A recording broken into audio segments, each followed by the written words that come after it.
Sí me oyen, pero no tanto como si fuera. Hola. Ah, ok. ¿Y ahora? Ah, gracias, la magia del sonido. Gracias. Bueno, yo quiero hacerle una pregunta a Claudia. Una que es fácil. Mentiras, porque esa la hicieron ustedes. No es fácil tanto y viene doble, porque no es una sola, son dos preguntas. Claudia, agárrate de la silla. La pregunta dice, ¿es obligatorio que una mujer trabaje fuera de casa? ¿Y cómo decirle a una mujer que aunque no trabaje en lo secular, que se sienta ella bien y que su lugar para servir es el hogar sin que esto llegue a ser una carga? ¿Tan? No sé ni por dónde. Pues sí, son preguntas bien difíciles, pero la Biblia nos da todas las indicaciones. ¿Cómo? ¿No suena? ¿Sí? Que nos escuchen aquí, ¿no? Entonces, la Biblia sí nos da pues algunos principios que nos permiten responder esa pregunta. Pues primeramente la Biblia no dice como mandamiento que las mujeres deben trabajar afuera, pero tampoco dice lo contrario. O sea, que no es pecado trabajar afuera, tampoco es pecado hacerlo. Pero lo que sí la Biblia nos enseña es que debemos establecer el orden. Primero, pues esa decisión de trabajar no puede ser algo que nazca de mis propias motivaciones, sino debe pues ser parte de ese llamado y de la voluntad de Dios. Si lo hago para enaltecerme o lo hago por unas motivaciones de mi corazón diferentes a lo que es la escritura, pues sí sería una condición pecaminosa, ¿no? Pero si lo hago confiando en el Señor, en que Él ha provisto de este trabajo, pues lo puedo hacer. También si está de acuerdo mi esposo, ¿no? No que lo haga arbitrariamente, sino debe ser una decisión que tomemos juntos con el Señor, primeramente, pero también con mi esposo. También si he decidido trabajar, si realmente esto hace parte del plan de Dios, pues debo comprender algunas cosas. Primero, que hay unas prioridades. Primero está el Señor, luego mi esposo y mi familia.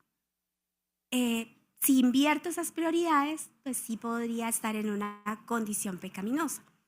Entonces, entender esa prioridad pues significa un sacrificio mayor, porque trabajar en casa es difícil. O sea, son muchas responsabilidades, ser ayuda idónea, ser madre, pero ahora también es salir afuera y trabajar, pues significa que es un reto, ¿no?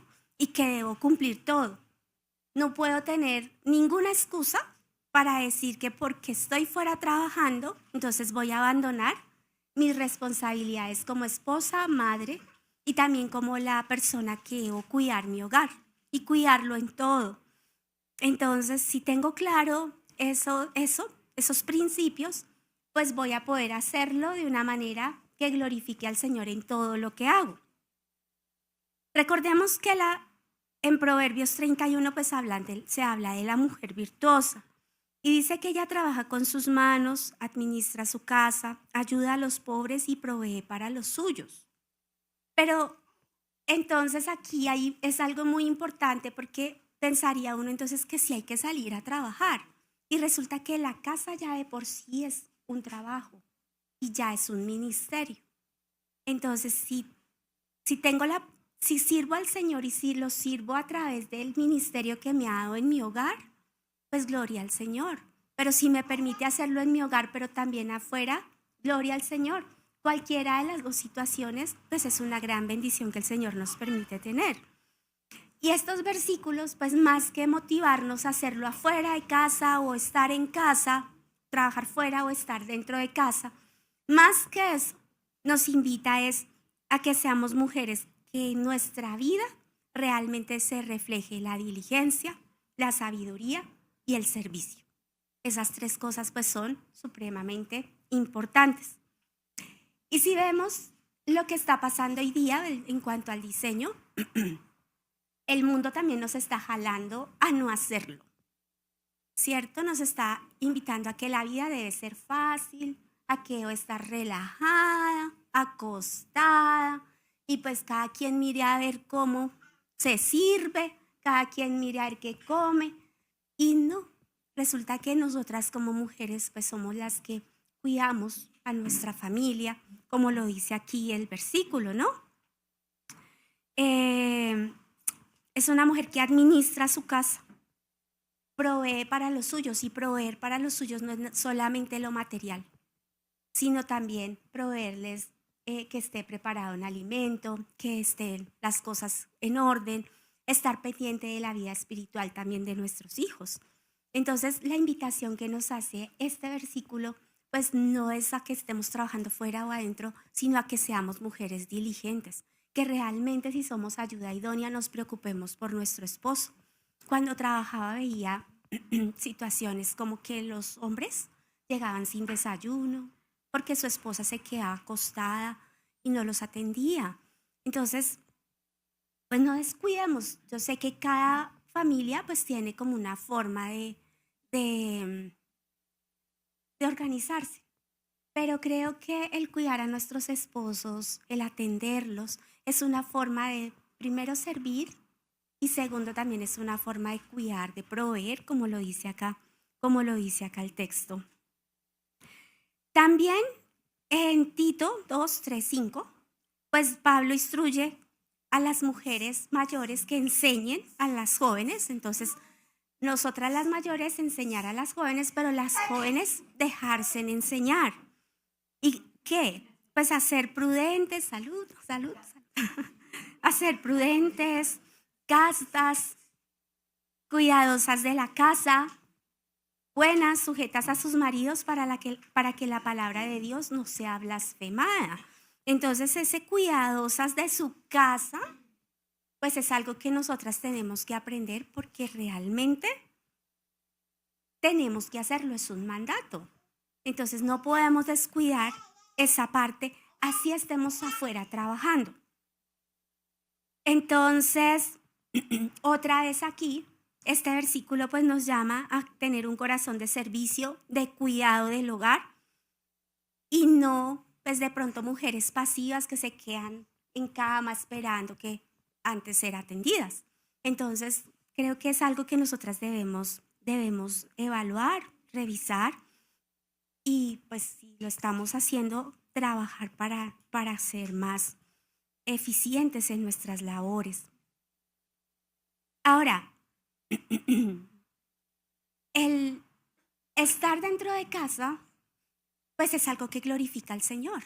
Entonces, si de pronto no tenemos un trabajo, no hay por qué sentirnos mal, porque nuestra identidad no está ni en un trabajo ni en un salario. Nuestra identidad está en lo que somos con Cristo y delante de Él, ¿cierto?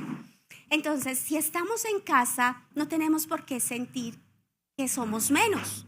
Por el contrario, es una gran bendición, porque el Señor nos está llamando a este ministerio y allá podemos servir.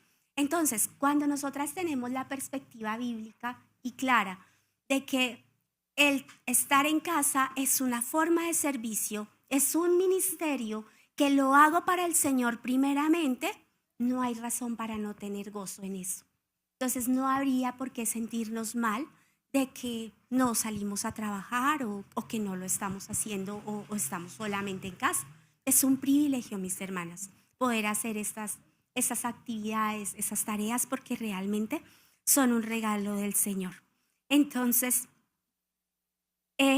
recordemos que las cosas que hacemos en nuestra casa, que ese cuidado, ese servicio, esa entrega, que el proveer, no económicamente, sino el proveer de cuidando a mi familia, siendo ayuda idónea, pues espiritualmente tiene un peso para la vida eterna. Entonces, no perdamos esa perspectiva, ni hay por qué sentirnos mal o menos por no poder tener un trabajo afuera.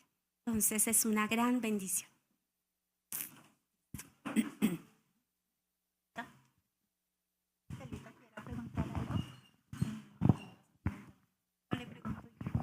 Ahora pregunto yo. Está bien. Entonces, quiero preguntar a Estelita. ¿Puedo decir no cuando mi esposo dice sí a lo incorrecto.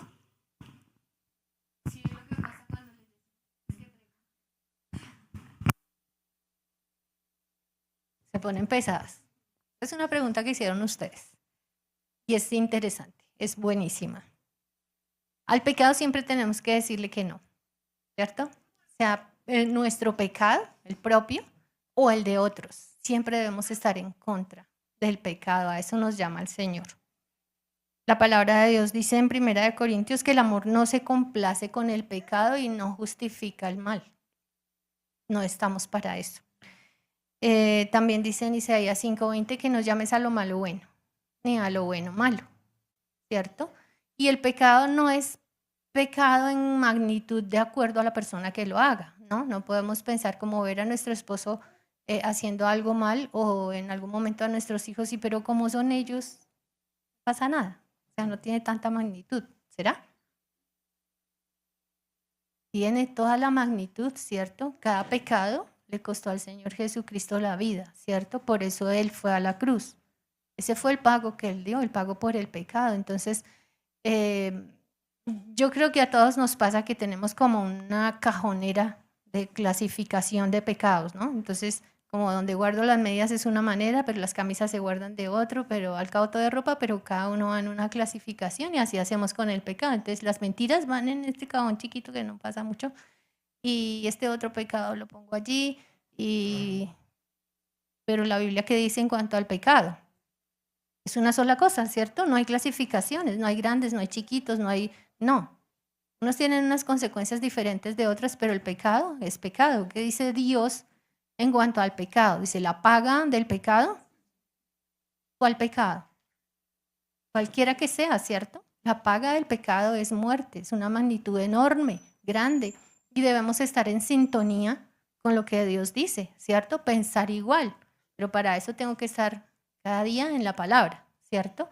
Porque de lo contrario, pues voy a poner es mi parámetro, ¿cierto? Y para mí, pues, el parámetro de mi corazón es muy distante del de la palabra. Entonces, tengo que estar en sintonía con lo que el Señor dice. Entonces, una de las labores que debe hacer la ayuda idónea es exhortar, ¿cierto? Llamar la atención, hacerle caer en cuenta cuando algo no está de acuerdo a la palabra. Pero ¿cómo lo hace? A bibliazo puro, no. Con sabiduría, ¿cierto? Con misericordia, en amor, teniendo temor de Dios, ¿cierto? Porque ahí, cuando vemos a una persona que está pecando, esa persona ha roto su comunión con el Señor, ¿cierto? Se encuentra en una condición mala, una condición espiritual mala. Entonces debemos buscar que esa persona sea restaurada con el Señor, que su comunión se restaure. Eso es lo que debemos buscar. Dice en Santiago 5:20 que el que haga volver al pecador del error salvará de muerte un alma y cubrirá multitud de pecados, ¿cierto? A eso somos llamadas. Y hay una porción en Proverbios 27, el 5 y el 6. Proverbios 27, 5 y 6 dice, mejor es reprensión manifiesta que amor oculto. Fieles son las heridas del que ama, pero importunos los besos del que aborrece. Entonces, encubrir el pecado o callar a la reprensión es una evidencia de falta de amor. Falta de amor al Señor primeramente, ¿cierto? Pero también falta de amor con el pecador. ¿No nos duele ver a otro que está mal, está pecando, que está en contra de lo que dice la palabra, que está mal con el Señor? ¿No nos duele eso? Debería dolernos, ¿cierto? Y esa a veces es la motivación de hablar, de exhortar, de decir, de llamar la atención.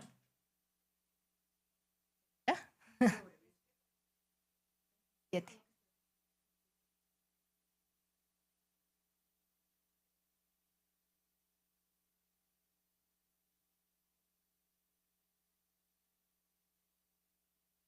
Se pusieron pesadas acá. Menos mal que las de Zoom no tienen habla porque también saldrían con cosas. Mentiras, las amo. Una hermana pregunta aquí que si es un caso extremo ya de un delito, debería denunciarlo a las autoridades. No sé qué callada, denuncie. Primero hay que hacer un tratamiento, ¿no? Un 1 a 1. un llamar la atención, ¿qué se busca cuando uno va con el pecador, cuando uno quiere como que la persona entienda que ha pecado, ¿cierto? Por supuesto que si vas a hablar con una persona que no es creyente, pues eso ya vamos a otro nivel porque tienes que entrar con evangelio, salvación, ese es el tema obligado primeramente. Pero estamos hablando si fuera un creyente y ha cometido algo gravísimo, pues igual tengo que ir a hablar con él y decirle, mostrarle en la palabra, mira, estoy muy preocupada por ti, veo que está pasando esto, la Biblia me dice todo lo contrario, tú estás yendo contra la palabra de Dios en esto, y buscar que la persona entienda eso, ¿cierto? No lo vamos a lograr, o sea, yo no voy a traer convicción sobre alguien más, ¿cierto? En el momento de llegar a hablar con la persona, primero necesariamente tengo que haber orado. No puedo entrar como atropelladamente y es que le tengo que decir voy a hacer porque no es conveniente. Mejor oramos primero, el Señor nos dé gracia, sabiduría, dominio propio, una cantidad de cosas que necesitamos para poder encarar la situación y también para que la persona lo reciba de buena manera. No suena bonito, ¿cierto? Cuando nos dicen estás actuando mal, estás en pecado, estás obrando esto en contra de la palabra. Eso es feo. ¿O a quién le gusta que le digan? No, eso es feo. Por eso dice, fieles son las heridas del que ama y esa es una de las heridas que causa, ¿cierto? Causa dolor. También duele porque pues está el orgullo, ¿no? Como, no me gusta. Y duele también porque hay una convicción, ¿no? Cuando el Señor trae convicción de, ay, he pecado, como cuando el profeta va con Natán, con David, Natán va con David y le dice, y le cuenta, ¿no? Una historia, es que hubo un hombre que hizo así, que hizo esto, y David se enfurece y dice, pero qué hombre malo, tiene que pagar por su pecado. Bueno, te cuento, ese hombre eres tú. Y David llora y se duele su corazón porque pecó contra Dios.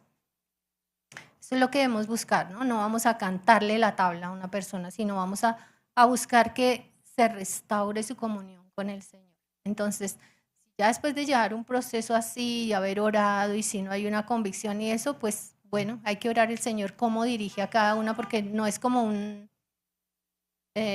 como una cosa estándar, ¿no? Como una producción en serie, haga esto, haga así.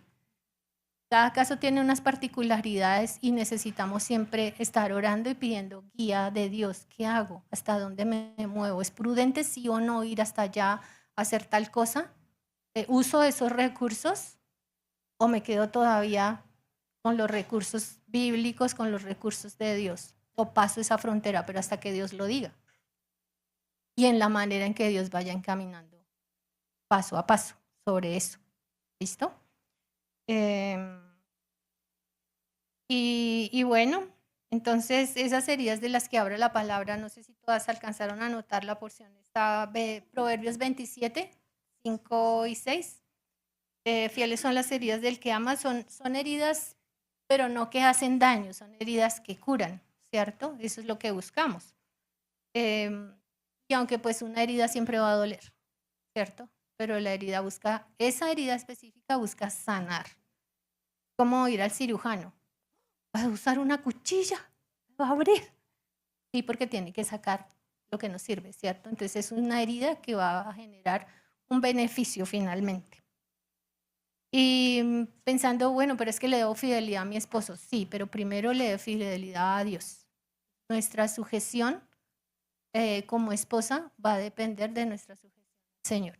Recordemos que la palabra dice que debo obedecer primero a Dios antes que a los hombres.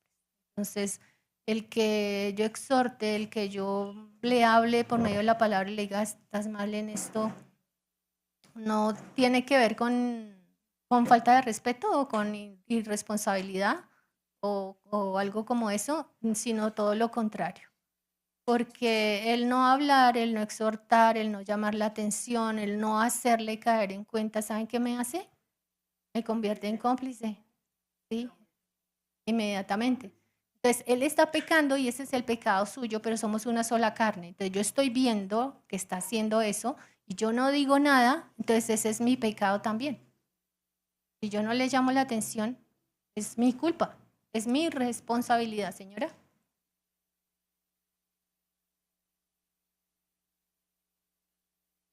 Si la persona no quiere oír, es responsabilidad de ella con Dios. Pero yo debo hacer mi parte. Yo debo hacer mi parte. Y Dios no me demanda la respuesta del otro.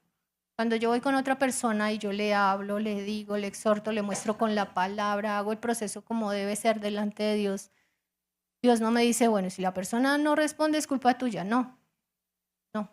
Cada uno es responsable delante de Dios, ¿cierto? Pero por eso es tan importante la oración, no solamente acudir y hablar y decir y mostrar, pero la oración, porque es que ese proceso depende de Dios, ¿cierto? El que traiga convicción del pecado, el que le haga doler su corazón, el que lo lleve a un arrepentimiento genuino y apartarse, porque a eso debe llegar la persona, ¿no? No solamente, ok, sí, confesó su pecado, se dio cuenta que está mal, lo confesó hoy, pero mañana volvió a hacerlo. El que confiesa su pecado y se aparta, alcanzará misericordia, dice la palabra. Entonces, pues básicamente es el proceso, pero pues como desde el principio y cada una de las preguntas creo que nos ha llevado a eso necesariamente es que nuestra dependencia de Dios en oración y buscando la respuesta en la palabra. Ese es el todo de la vida. Y ya, gracias.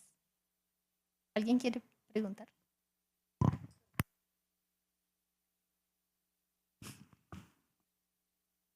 Sí, quiero preguntarle a Marley,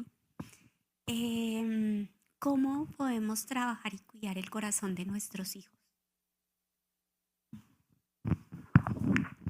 Bueno, esa es una tarea que tenemos como madres, como padres, muy importante, y el comienzo pues es la salvación. Debemos de estar siempre hablándoles de salvación a nuestros hijos, porque no queremos que se pierdan, ¿cierto? Tenemos que siempre estarles mostrando su condición de pecadores que los separa de Dios. El amor de Dios, que Él entregó su vida para salvarlos. La fe puesta en un Cristo vivo, que es poderoso para salvarlo. Y que nuestros hijos tengan esa relación personal con el Señor. Debe ser como el deseo de nuestro corazón. También debemos de modelar nuestra vida cristiana. Porque una cosa es lo que yo digo, pero otra cosa es lo que yo hago. Entonces, muchas veces somos de mal testimonio para nuestros hijos y lo que hablamos de Dios, pues no les llega el mensaje como es porque ellos están mirando más nuestras acciones que lo que nosotros estamos diciendo. Entonces, es importante que podamos vivir vidas de testimonio. Una cosa importante que no debemos de hacer nosotros como mamás, como papás, es hablar mal de la iglesia. Me parece terrible y he escuchado testimonios de personas porque empiezan los papás a criticar la iglesia, a criticar a los hermanos, a criticar al pastor, a lo que se hace en la iglesia delante de los hijos. Bueno, no lo debemos hacer ni delante de los hijos, pero es una mala manera de mostrar el Dios que nosotros tenemos, porque de ellos cuando no quieren nada con Dios se van a pegar de eso y van a empezar, ay no, yo no quiero ir a la iglesia porque es que en la iglesia hacen tal cosa, porque el hermano tal cosa. Entonces eso es algo que no debemos de hacer, y si ya lo hemos hecho, pidámosle perdón a Dios y pidámosle perdón a nuestros hijos porque está mal que nosotros participemos de eso. También es importante tener ese tiempo con ellos, de compartir la palabra, de tener el tiempo de orar, de enseñarles a hacer un devocional y mirar cómo sus necesidades, qué problemas tienen, por qué puede orar. Es muy importante. Es importante hacer ese tiempo de devocional cada día y mostrar también que yo también necesito que Él ore por mí. Porque si me cuesta levantarme temprano, por decir algo, entonces, hijo, ore por mí por tal y tal cosa, o porque tengo miedo, o porque tengo tristeza, o por lo que sea. Y también estar pendientes de las necesidades de ellos para orar por ellos.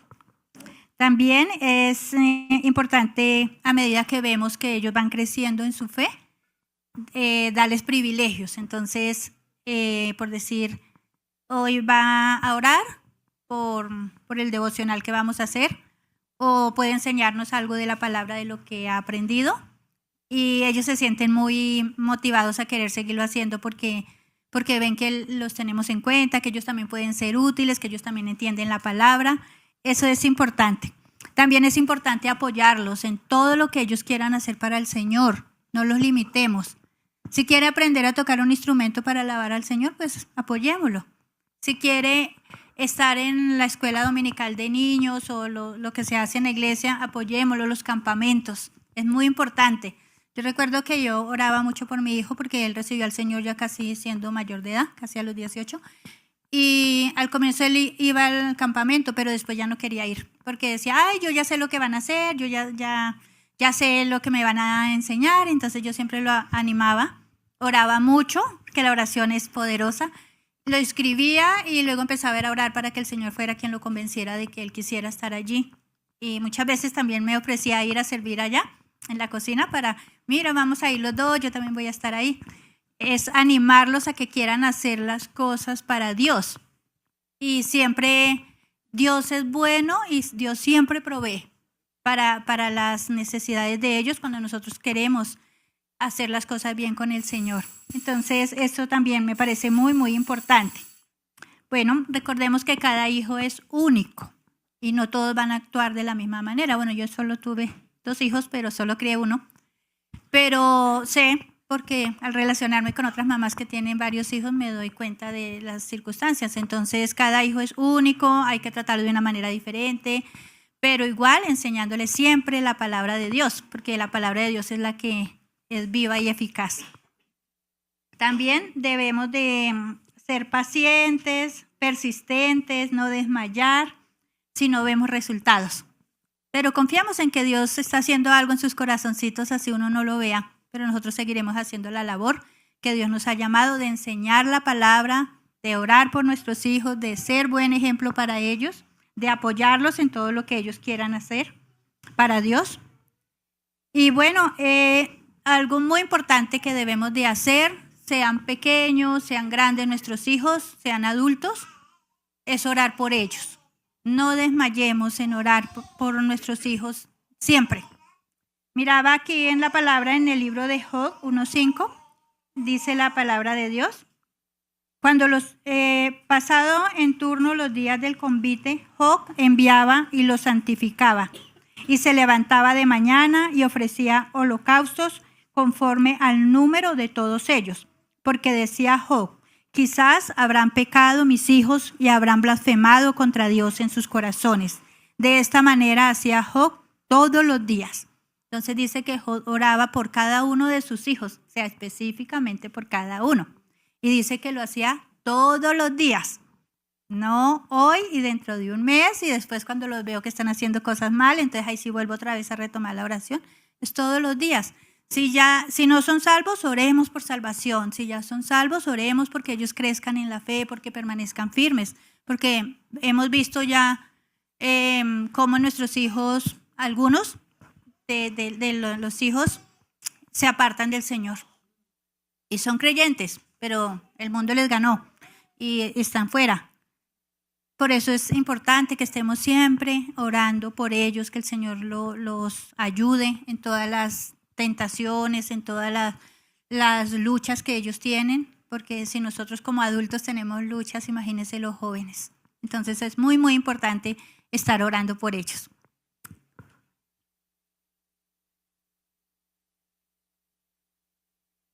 Obligarlos. Bueno, yo creo que todo lo ganamos en oración. En oración y con amor podemos animarlos a que vengan a la iglesia. Y yo creo también que es muy importante el testimonio de nosotros ser fieles, ¿cierto? Porque como le decimos a nuestros hijos que vengan a la iglesia si yo vengo un domingo y al otro no, ¿cierto? Entonces es muy importante eso, el testimonio que nosotros demos. Para mí es importante estar en la iglesia porque es el tiempo de ir a recibir palabra de Dios. Es el tiempo de ir a tener comunión con mis hermanos. Entonces, por eso podemos estar orando. Dios es el que mueve el corazón del hombre para que hagan lo que el Señor quiere.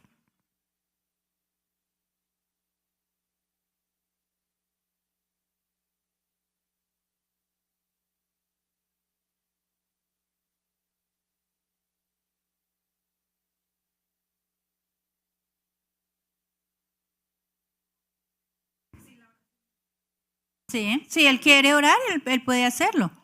Y es una manera de mostrarle también a nuestros hijos que nosotros también somos débiles, que también tenemos necesidades espirituales y no hacernos ver como las santas y ¿cierto? Las que somos super mamás muy creyentes. No, porque ellos se están dando cuenta y ellos nos conocen y ven lo que nosotros somos y lo que nosotros hacemos. Entonces, para mí me parece que es importante pedirle a nuestros hijos, ore por mí. Y cuando fallamos con ellos porque pecamos, pedirles perdón y decirle, hijo, ora por mí, por que Dios me ayude a cambiar en eso, porque sé que no está bien. A mí me parece que es importante hacerlo. Bueno.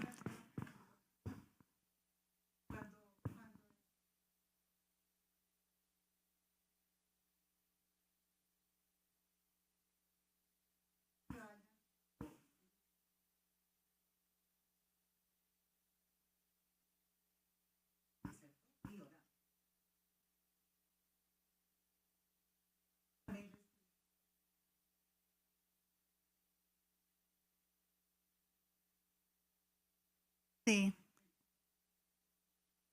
Uh-huh.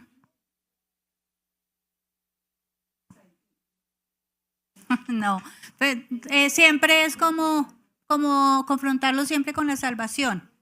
¿Sí? Si de verdaderamente tienen claro lo que es tener una relación con Dios y demostrar que Dios no es una religión, no es esta iglesia o esta iglesia, es una relación con Dios lo que necesitamos para la salvación de nuestra alma. Entonces, y dice la palabra de Dios que por su fruto los conocemos. O sea, cuando una persona verdaderamente reconoce a Cristo como su Salvador, va a querer escuchar palabra de Dios. ¿Sí? Yo recuerdo cuando yo no era creyente, era muy religiosa y hacía muchas, bueno, de ir a la misa y de hacer novenas y de todo eso. Pero en el momento que el Señor me salvó, fue Él mismo el que me convenció de que no debía de hacer ciertas cosas. ¿Sí? Ya fue inmediato. Recuerdo que al otro día de que recibí al Señor, yo fui a hacer las bendiciones y yo sentí algo dentro de mí que me decía no haga eso. O sea, el Espíritu Santo de Dios que mora en uno ya es el que lo convence de qué es lo que tengo que hacer y qué es lo que no tengo que hacer. Pero si le piden orar. Bueno, vamos a orar. Quiero orar en este momento muy especialmente por el grupo que estoy representando, que son las mujeres cabeza de hogar. Entonces, vamos a orar. Padre Santo, Señor, Dios bendito, Rey de los cielos, quiero darte gracias, Señor, por la oportunidad que me da de servirte, Señor, y de poder responder todas estas preguntas que se hacen acerca de las mujeres cabeza de hogar. Gracias, Padre bendito, porque eres tú quien nos capacita y quien haces todas las cosas, Señor. Solo somos instrumentos en tus manos para que tú hagas lo conforme a tú quieres, Señor. Te quiero pedir por cada mujer que está aquí como madre cabeza de hogar, cada mujer que está en el Zoom, que nos escucha. Te pido por ellas, Señor, para que las ayudes a que permanezcan fieles contigo, Señor, a que no se afanen en querer tener un esposo, sino que sepan esperar en el tiempo tuyo, Señor, para que puedan tomar decisiones sabias y que puedan cumplir el propósito por el cual tú nos tienes en esta circunstancia, Señor. No era el anhelo de nuestro corazón estar solas, pero a ti te plació que fuera así, independientemente de la situación, si somos separadas, si son viudas o si son madres solteras, Señor. Ayúdalas, Dios de los cielos, a que cada día quieran estar más en comunión contigo. Dales hambre y sed de tu palabra, Señor, para que ellas puedan crecer espiritualmente y puedan entender el plan que tú tienes para con ellas, Señor, porque tú lo dices en tu palabra, que tienes planes de bien y no de mal para darnos un buen fin, Señor. Y lo he visto en mi vida, Padre Santo, como tú has dirigido mis pasos para que hagas lo que tú quieras, Señor, y me has dado contentamiento en la vida que tengo y anhelo eso para mis hermanas, Señor, que están en la condición de madres cabeza de hogar. Muchas gracias, Padre Santo, por todo lo que haces, lo que seguirás haciendo en la vida de cada una de nosotras. También te pido por mis hermanas que tienen esposo, que tienen hijos pequeños, grandes, Señor, que seas tú ayudándoles, fortaleciéndoles, animándoles, dándoles la sabiduría que necesitamos como madres para poder seguir orando por nuestros hijos, Señor, por los que no son salvos y por los que ya son salvos, para que permanezcan fieles ante ti, Señor, y puedan ser esos instrumentos que tú quieres usar también, Señor, en este mundo tan perdido en el que estamos viviendo. Muchas gracias te damos en el nombre de nuestro Señor Jesucristo. Amén.